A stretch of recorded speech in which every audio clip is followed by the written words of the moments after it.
Eu queria inicialmente agradecer a todos, aquelas leituras que vocês fizeram, especialmente a Maria Ruth e ao Ezequiel pelo convite de estar aqui. Eu não sei exatamente se eu terei muita coisa importante ou interessante para dizer a vocês. Acho muito boa a ideia dessa mesa multidisciplinar. E vamos agora então da matemática para as letras, porque eu sou das letras, né? Eu sou professora de linguística e semiótica no curso de letras da Universidade Federal Fluminense. E eu venho trabalhando com leitura de imagens, com muito gosto meu com leitura de pintura, e mais recentemente por exigência dos orientandos e orientandas, trabalhando mais com as imagens que a gente chama em semiótica de sincréticas, que são esses textos que se utilizam de várias linguagens, como cinema, televisão, quadrinhos e tal. Eu vou falar um pouco aqui para vocês hoje sobre isso, sobre esse modo de ler imagens e sobre duas questões que eu acho que são fundamentais na leitura de qualquer imagem. Uma atitude e um método, é disso que eu queria falar.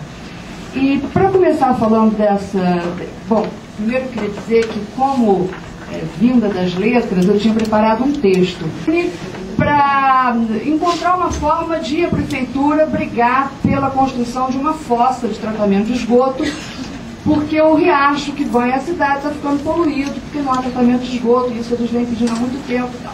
E eles aí se organizam, a líder é a Fernanda Torres, que faz um papel ótimo, e eles vão à prefeitura e lá eles dizem então que querem esse dinheiro, são de R$10.000 para fazer essa obra. E aí a secretária do prefeito diz, olha, não há verba. Para a fossa não tem verba.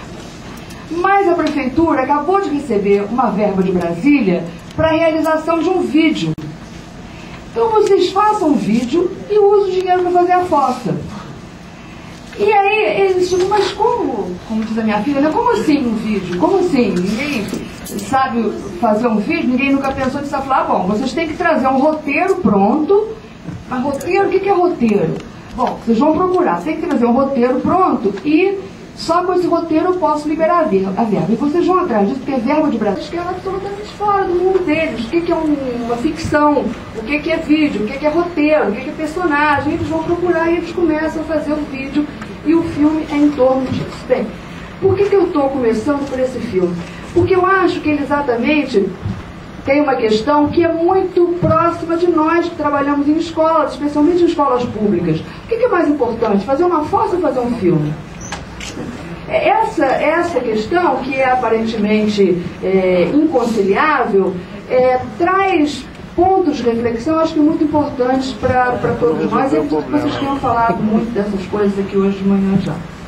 Mas o que eu queria chamar a atenção é para o fato de que o que ocorre nesse filme de interessante é que a feitura do filme muda a vida dessas pessoas. O fato de eles estarem fazendo um filme, só o fato de estar fazendo o filme, ressignifica a vida dessas pessoas. E é isso que eu acho que pode nos ajudar a refletir um pouco e a nos consolar, talvez, um pouco, quando a gente pensa que o nosso trabalho não é assim tão importante diante de um menino que dorme porque tem fome, do outro que está servindo ao tráfico e ameaça a professora, ou do outro que é hiperativo e que não tem que fazer mil coisas ao mesmo tempo, não pode parar diante de uma imagem, enfim. Eu acho que essa reflexão é importante para todos nós. Nós falávamos um pouco ali antes de começar dessa necessidade de construir determinadas atitudes, de a escola se afinar com os tempos, né? Quer dizer, hoje as crianças veem milhares de imagens ao mesmo tempo, como é que eu vou construir na criança uma atitude de contemplação em relação à obra de arte? Bom, é verdade então que a escola tem que estar afinada com os tempos e tem que estar atenta a esse tempo do movimento, do tudo ao mesmo tempo, das milhares de imagens, da profusão de imagens. Mas é verdade também que a escola tem que ser um lugar de resistência a isso. E tem que construir um modo de dá uma certa lentidão a essa velocidade absurda das imagens, porque a velocidade impede a produção do sentido. Se tudo é muito veloz, se o ritmo é esse contínuo de velocidade, não há sentido possível, porque tudo se torna igual. Então é preciso haver, isso é o modo como a semiótica explica um pouco a produção do sentido, é preciso haver uma ruptura, é preciso haver uma quebra, ou é preciso haver uma intensificação de andamento ou de atenção, de modo a que o sentido possa se produzir.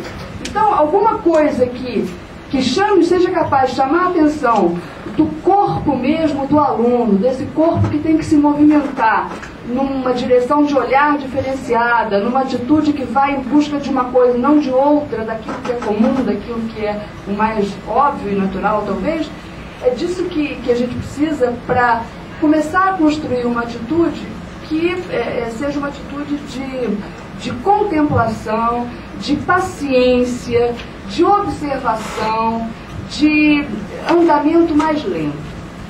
Isso eu acho que é uma atitude fundamental quando se trata de examinar a imagem. E a outra questão que eu gostaria de falar, então, é da importância de um método de abordagem da imagem. Não se trata de interpretar simplesmente, dizer o que essa imagem significa, o que essa cor quer dizer, o que aquela luz ressaltou, mas de utilizar, de se servir de uma teoria geral do texto que seja capaz de oferecer um instrumental teórico-metodológico ao professor, de modo a que ele tenha um caminho de percurso nesse objeto que ele está querendo examinar. Quer dizer, a teoria não é uma amarra, e a teoria não é um modelo pronto. A teoria me dá um caminho. Ela me diz por onde que eu começo, por exemplo. Ela me diz que elementos examinar, e ela me diz de que modo articular essas coisas. É evidente que eu falo aqui de uma teoria, que é aquela que eu uso, aquela com qual eu trabalho, que não é a única nem é talvez a melhor. É a melhor para mim, é a que eu acho nesse momento que me serve bem e que é boa para isso. Mas há inúmeras outras teorias.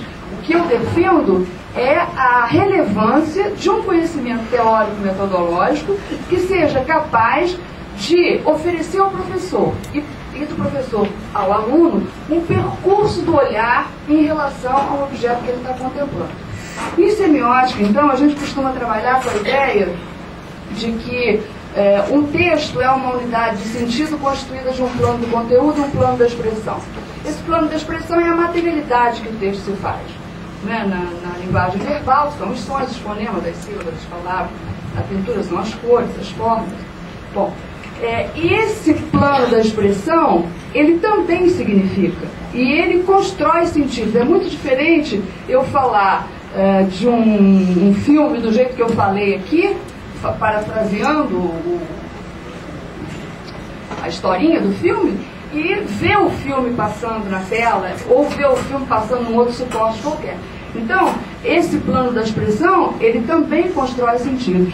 E ele não pode ser abandonado para que se fique numa análise conteudística que elimine aquilo que a Susan Sontag chamava do erótico da arte. Quer dizer, esse erótico no sentido do corpo do objeto produzindo um efeito sobre o corpo do espectador, e essa relação sensorial produzindo também sentido.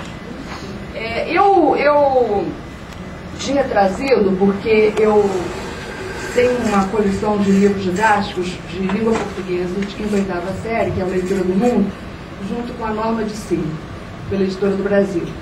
E agora acabamos de escrever uma coleção nova que sai ano que vem, que é o Passaporte para a Língua Portuguesa. É uma coleção de língua portuguesa.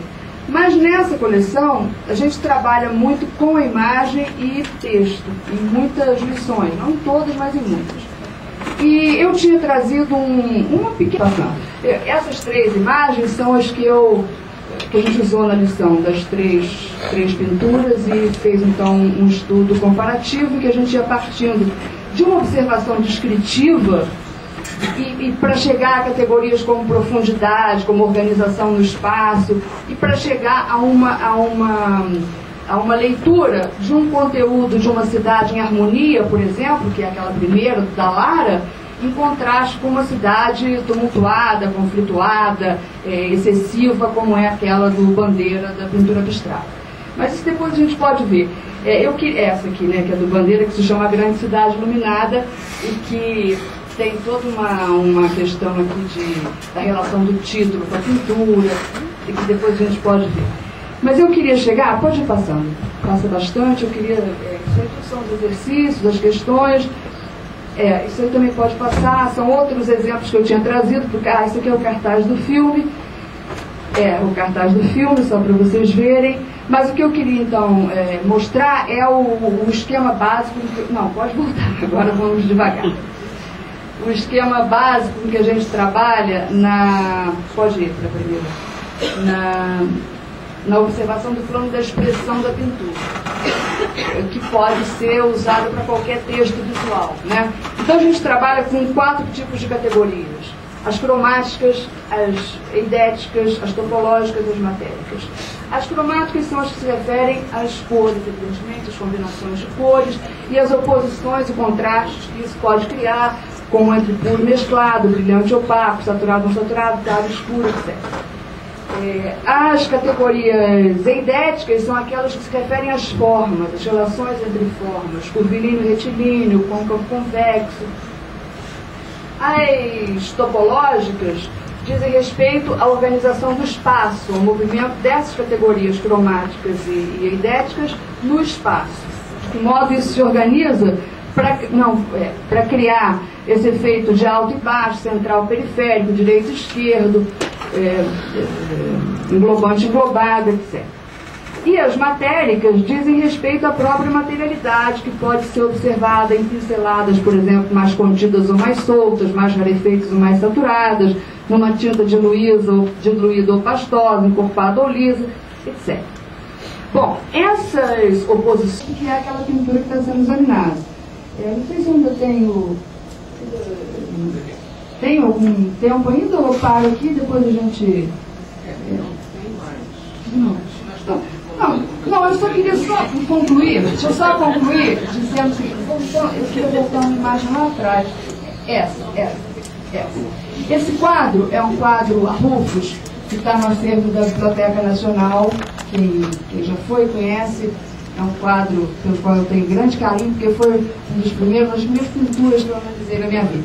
E esse quadro, muito bem, ele é óbvio, é uma pintura anedótica, é uma pintura que tem uma história contada, e é uma história muito simples de se ver. É uma mulher que brigou com um homem, a mulher está chorando, o homem está ali olhando para ela.